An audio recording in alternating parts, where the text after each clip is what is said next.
Luigi Mangione, the guy accused of unaliving United Healthcare CEO Brian Thompson, had a spiral notebook on him when he was apprehended, in which he wrote a to-do list. Organization is key, right? In it, he allegedly considered the idea of using a OMG to unalive Thompson, but he decided against it because it could, quote, kill innocents. And this is when he determined that using a weapon would be more targeted. He also reportedly wrote that it couldn't get any better than to unalive the CEO at his own bean counting conference.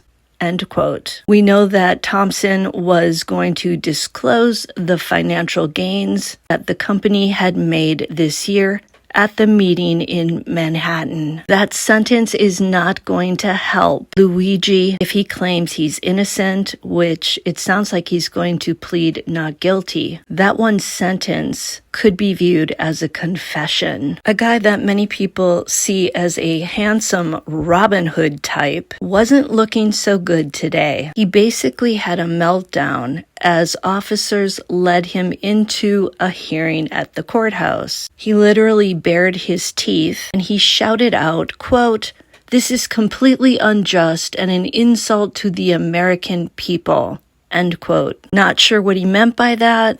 Perhaps he thought him being taken to a hearing was unjust and an insult to all of the rest of us. An officer did grab his neck from behind to get him through the courtroom door, and the authorities are now calling Mangione's 3-page manifesto a, quote, claim of responsibility.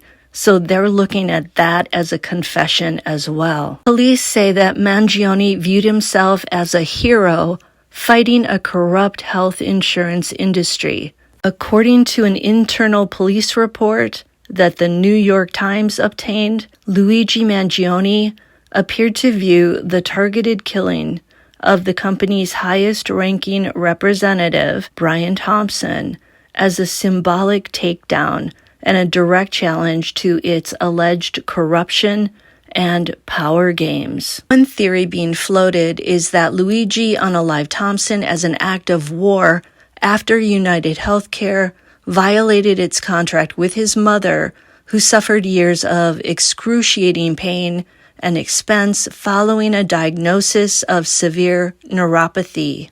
Luigi wrote in an alleged document that Hidden True Crime got their hands on that his mother hit her $6,000 deductible of her United Healthcare plan in October. Then the doctor went on vacation, and my mother wasn't able to resume tests until January when her deductible reset. Back then, I thought there was nothing I could do. The high copays make consistent treatment impossible. New treatments were denied as not necessary medically. The old treatments didn't work and still put us out for thousands of dollars. With every delay, my anger surged. With every denial, I wanted to throw the doctor through the glass wall of their hospital waiting room. But it wasn't them.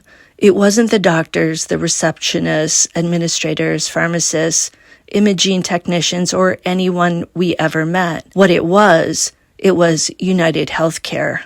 We entered into an agreement for healthcare with a legally binding contract that promised care commensurate with our insurance payments and medical needs. Then United Healthcare changed the rules to suit their own profits. United Healthcare violated their contract with my mother, with me, and tens of millions of other Americans. This threat to my own health, my family's health, and the health of this country's people requires me to respond with an act of war, end quote. It's very interesting because he comes from a very wealthy family. You wouldn't think that it would be hard for them to come up with the money, but of course it is unfair for anybody to have to pay thousands of dollars for these treatments. That's my opinion. Here's another interesting tidbit about Luigi. Apparently, Mangione wrote a review of the book The 4-Hour Workweek by Tim Ferriss. In his review, he recalled how his mother, Kathleen, made him eat steak with his right hand out of adherence to social norms. He also mentioned his disdain for simply accepting things the way they are. Apparently, Luigi is left-handed. It's possible that Luigi doesn't have disdain for doctors because his sister, Maria Santa Mangione, is apparently a respected doctor. She works as a medical resident at UT Southwestern Medical Center in Dallas after graduating from Vanderbilt Medical School. All of these kids seem to have gone to exceptional schools. I think we're going to start seeing things about his mental health. Seeing his anger as he walked into the hearing, seeing him bare his teeth, hearing words that didn't really make sense with the situation necessarily. I heard that he isolated from his family and friends for the past 6 months. About a month ago, his mother reported him missing. It sounds like something critical happened over those 6 months. I know a lot of people are celebrating him as like a hot unaliver. The truth is he took a human being's life, and one CEO is not responsible for all the ills of the American healthcare system, in my opinion. How does a guy who was valedictorian of his